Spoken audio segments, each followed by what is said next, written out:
Hello អ្នកនរគ្នានិយាយទៅគឺខ្ញុំមកបរិញ្ញាគ្នាយើងដើម្បីចូលក្រុង VTB City Roleplay ជំហានទី1មកគឺគ្នាយើងគ្រាន់តែ join Discord server VTB RP មកហើយគ្នាយើង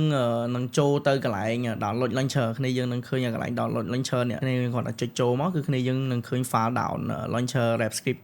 ហើយគ្នាយើងគ្រាន់តែចុច download មកពេលដែលគ្នាយើងគ្រាន់តែ download ហើយគ្នាយើង set up វាធម្មតាធម្មតាមកគ្នាយើង open folder វា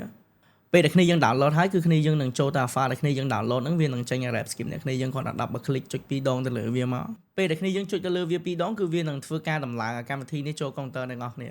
ពេលដែលគ្នាយើង set up data រួចវានឹងឲ្យគ្នាយើង select game GTA របស់អ្នកនរគ្នាអញ្ចឹងមិនថា file game Steam ឬមួយក៏ file game Crack ឬក៏ file game អីឲ្យតែគ្នាយើងមាន file game របស់ GTA គឺគ្នាយើងគ្រាន់តែចុចទៅលើនេះហើយគ្នាយើង open មកតែខ្ញុំបញ្ជាក់ណាក្នុង file GTA អ្នកនរគ្នាគឺហាមមាន plug in ក៏ដូចជាពួកប្រភេទ boot FPS ឬមួយក៏ file hack អីចឹងទៅគ្នាយើងតែមាន file ណាមួយមិនប្រក្រតីគឺគ្នាយើងអាចចូល server បានទេក៏ដូចជាក្នុង RapScript គ្នាយើងអាចដាក់អីចូលក្នុងនឹងបានទាំងអស់ហើយបញ្ជាក់មួយទៀតបើសិនជាគ្នាយើងមានបញ្ហា crack ឬមួយក៏លេងវា key អ្នកនរគ្នាចេញដោយសារអ្នកនរគ្នាបើកកម្មវិធីជំនួយសលេងឬមួយក៏កម្មវិធីជំនួយ show FPS អញ្ចឹងទៅគឺវាហាមឃាត់ឲ្យកម្មវិធីទី2ឈានចូលទៅដល់ launcher របស់យើងអញ្ចឹងគ្នាយើងពេលដែលលេងជួយពិនិត្យមើលផងថាបើសិនជា counter យើង clean ក៏ដូចជា file game របស់យើង clean អត់មានបើកអីប្រទេសផ្ដាស់ទាំងអស់អត់មានបើក file ជំនួយអីវាក្រៅទាំងអស់គឺគ្នាយើងចូល server លេងធម្មតា